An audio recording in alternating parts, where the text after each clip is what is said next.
Welcome back dear friends. नमस्ते।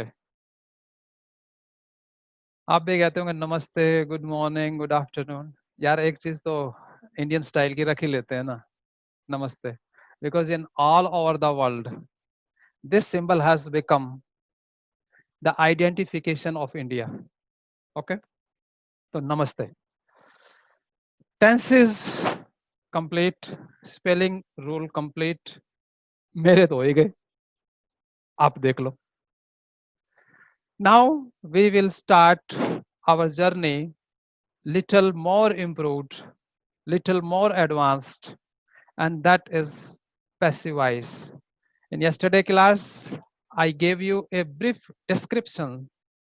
Today, we will take one by one tense with their passive voice.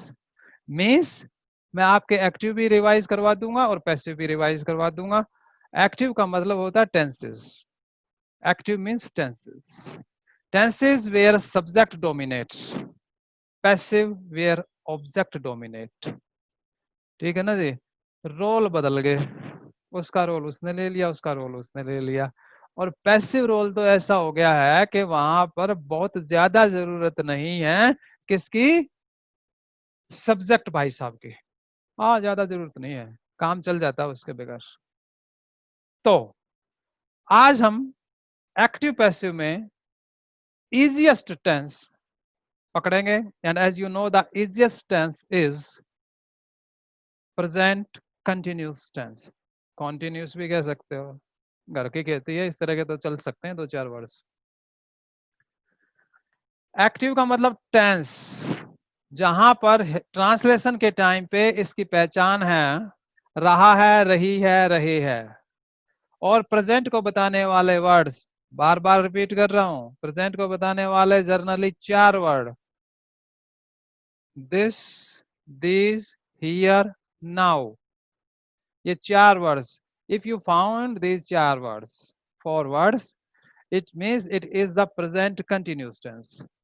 Active में उसका formula है subject is are am, verb की first form के साथ ING और object is are M. मैं फिर आपको क्लियर कर दूं, आई के साथ एम, सारे के सारे बाकी सिंगुलर के साथ इज, एंड प्लूरल के साथ आर आता है।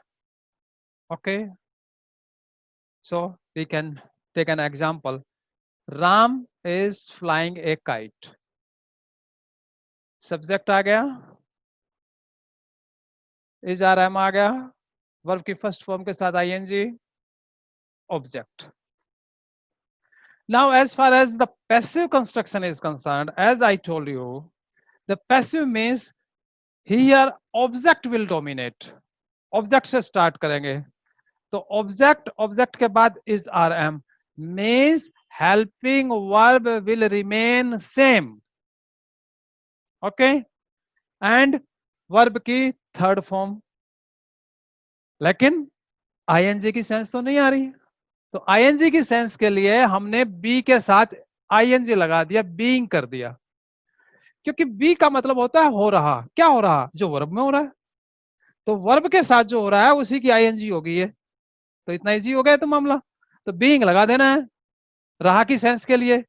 तो object is are am, being verb की थर्ड फॉर्म, सिर्फ थर्ड फॉर्म आती है पैसिव वॉइस में, बाय सब्जेक्ट। हमने सेंटेंस बनाया था, Ram is playing flying a kite.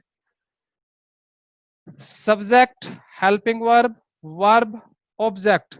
Object को we will start with the sentence a kite is, because singular, so is, being for continuing sense, verb की third form, flown by Ram. So easy. अब जब हम इनकी बात करें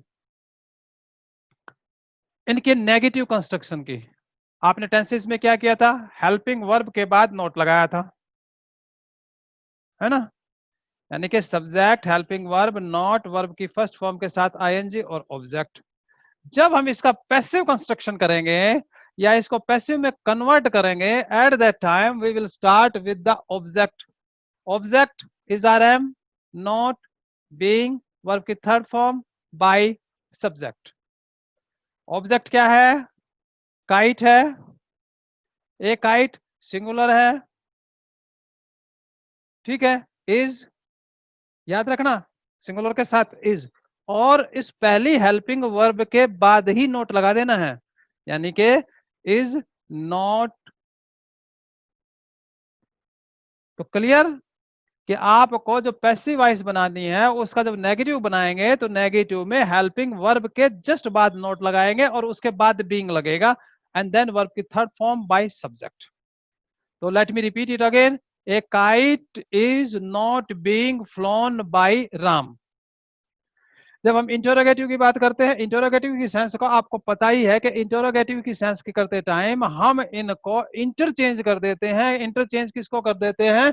interchange helping verb और subject interchange हो जाते हैं, ठीक है। यानी कि इंटरोगेटिव में सेंटेंस जो है वो स्टार्ट होगा इज आर एम से और उसके बाद सब्जेक्ट। अगर कोई सेंटेंस इंटरोगेटिव प्लस नेगेटिव है, यानी कि दोनों भी है, यानी कि क्या भी है और नहीं भी है, तो at that time we will start is rm, object, and then not, and then being. So clear? तो पैसिव वॉइस में प्रेजेंट कंटिन्यूस को हमने इस तरह से करना है, उसके सेंटेंसेस बनाने हैं। आवर टुडेज वर्ड्स आर, देखिए क्या होता है कि जब हम अच्छी इंग्लिश की कोशिश करते हैं तो जनरली उसको सही ढंग से एक्सप्लेन नहीं कर पाते हैं, तो मैं कुछ ऐसे चीजें आज बताऊंगा कि जिससे आपको वो आसान हो जाए। जैसे देश के कोने कोने में, भाई देश के कोने कोने में ये हो रहा है कि वहां ये हो रहा है, तो उसको कहेंगे length and breadth of the country. Length and breadth means लंबाई चौड़ाई देश की। कोई भी बात जब पूरे क्षेत्र की आ जाए तो उस तरह से देश के कोने कोने की बात आ जाए या और पूरे एरिया में आ जाए, you will write down the length and breadth of the country. नाटक हम करते हैं, नाटक तो करते ही रहते हैं ना, लेकिन ये वो नाटक वो है जो मंच पे किया जाता है, स्टेज पे किया जाता है, इसलिए स्टेज नाउन भी है और वर्ब भी है, ये याद रखना है ना। He was playing a role of Ram on the stage, यहाँ पे स्टेज नाउन हो गया, and he stage the play of Ramayan, अब यहाँ पर वो वर्ब हो गया। शिकार करते हैं, शिकार करने को हंट कहते हैं। निगरानी करना, अब वॉच, वॉच के कई मीनिंग हो गए, वॉच का मतलब ये भी हो गया है ना, और वॉच का मतलब होता है निगरानी करना। और ये मेडिटेशन में भी कई बार आता है, I am watching my self. कड़ी मीन्स सख्त, सख्त का मतलब स्ट्रिक्ट, और ऐसी घटना जो पहले ना हुई हो, अभूतपूर्व means the things which has not happened and this time it is happening, that is unprecedented. And as I told you, इसको याद रखने के लिए, एक लंबा वर्ड है, इसको याद रखने के लिए आप इसको 5 जगह या 4 जगह तोड़ लो। Unprecedented, okay, it will be very easy to learn. अब जीवन के प्रत्येक पहलू में, मेष जीवन के प्रत्येक पहलू में आप विकास करते जा रहे हैं, ओके, ब्लेसिंग्स। तो उसको कहते हैं एवरी वॉक ऑफ लाइफ, ठीक है।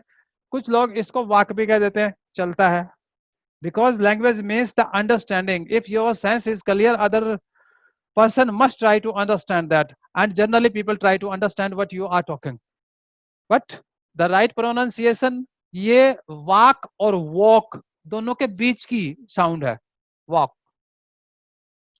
बेरहमी से, यानी कि किसी पे रहम ना करना, दया ना करना, without compassion, that is the mercilessly.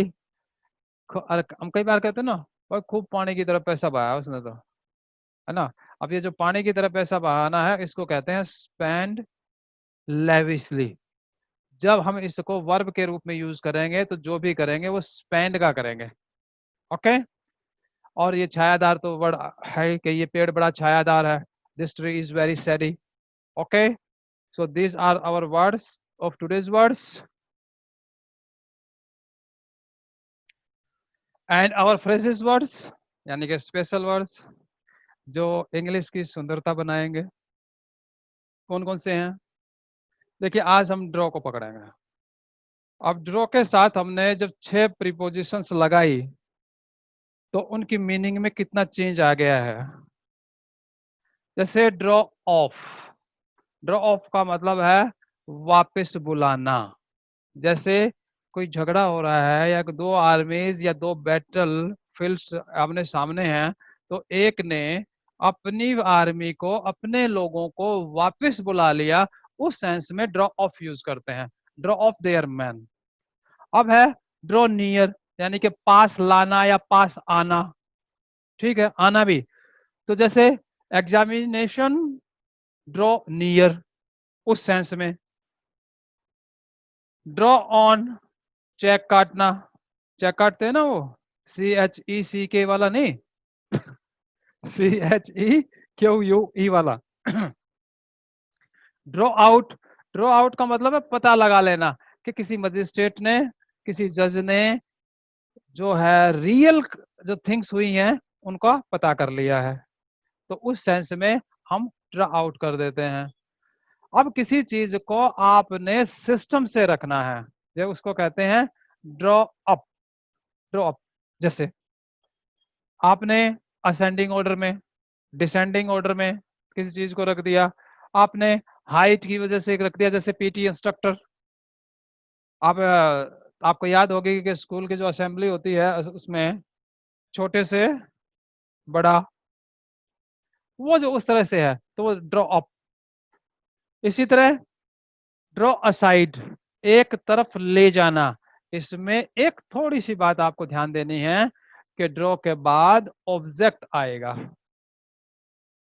He draw him aside, ये ज्यादा अच्छा है, ही ड्रॉ असाइड हिम।